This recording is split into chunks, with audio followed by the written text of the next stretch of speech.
שלום, אני רוצה לדבר על העניין הזה של למה כפיפות קדימה הן מתרגרות את הגב התחתון. מה שקורה מבחינת גוף זה שהשרירים האחוריים של הירך מתחברים לנו דרך הישבן ממש לתוך החוליות של הגב התחתון. זאת אומרת שכל פעם שאני אנסה להעריך את הרגל לצורך העניין ואני לא ידע לבצע את זה נכון, או ששרירי הרגל שלי קצרים, אני אקבל איזושהי צורה כזאת מהגוף. אני אנסה, אני רואה אנשים לפעמים גם מתנדנדים, שזה ממש להשתדל להזיק לגב. אז אם אתם רוצים את עצמכם במקום הזה, מקום לא טוב, ממש ממש לא טוב. אני יכולה להעריך את השרירים של הרגל בצורה הבאה. אני יכולה למשל לקחת חגורה, עם הרגליים שלי באופן טבעי קשה לי לשבת ככה, בלי חגורה, אוקיי? אני מתחילה לנסות לייצר מצב שהחגורה עוזרת לי לשבת זקופה. אני אנסה לעבוד עם רגל אחת, וטיפונת להעריך אותה. נשיפה רגל אחת, וטיפונת להעריך, ואז אני אעבור לרגל השנייה. עכשיו, זה תרגול שהוא טוב בתנאי שהגב שלי לא כואב. אם הגב שלי כואב, אני צריכה משהו עוד יותר נינוח, כי בישיבה אני כבר צריכה להחזיק את הגב באיזשהו מקום. דרגה נוספת שהיא מתאימה יותר לאנשים שהגב שלהם הוא בכאבים, או בכאבים מדי פעם, זה לעשות את אותו דבר, אבל בשכיבה על הגב. אז אנחנו נכנסים לשכיבה על הגב.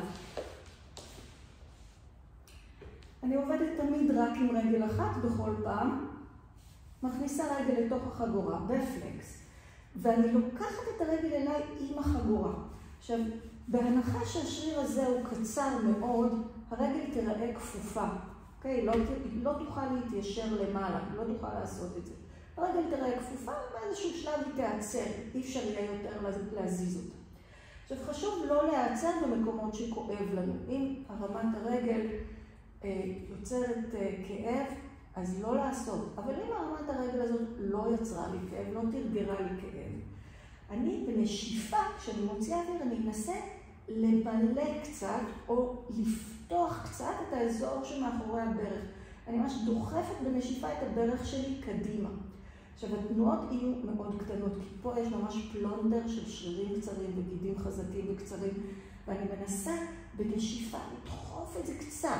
אוקיי? אז התנועה לפעמים מילימטר, אבל לאט לאט כשאני מתמידה בעניין הזה, אוקיי? תנועה כל כך קטנה, אני מתחילה באמת לייצר שינוי אמיתי בשרירים של אחורי הרגל, בהמסטרינגס. עכשיו, תשאלו אותי כמה לעשות, כמה שאפשר.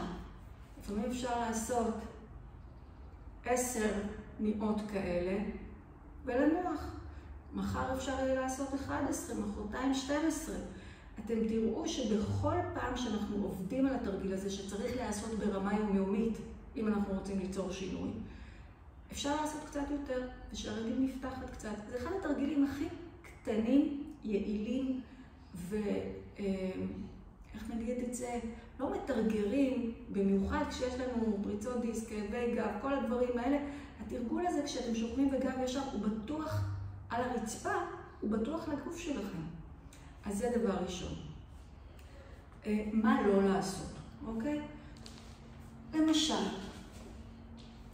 בתוך שיעור, לא משנה יוגה, ספורט, כל דבר, כפיפה קדימה.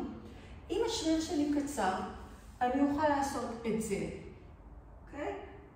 אבל אם אני אנסה ליישר את הרגליים, הגוף שלי יתחיל להיראות משהו כזה. עכשיו, אם אני גם אנסה לעשות תנועה מהסוג הזה, זה ממש דרך טובה מאוד לצאת משיעור תנועה עם גב תפוס לתקופה לא קצרה.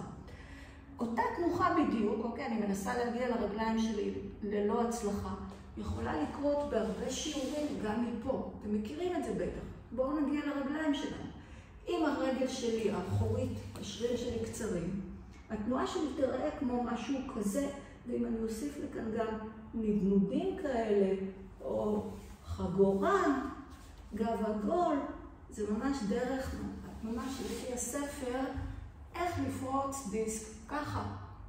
תוסיפו לזה קצת תנועות, ככה. אז חשוב נורא להימנע מהדבר הזה, ובגלל זה אני לא הסתפקתי רק בלהקליד את זה, אלא גם צילמתי את עצמי, ואני מקווה שתפיקו מזה תועלת. זהו. ביי.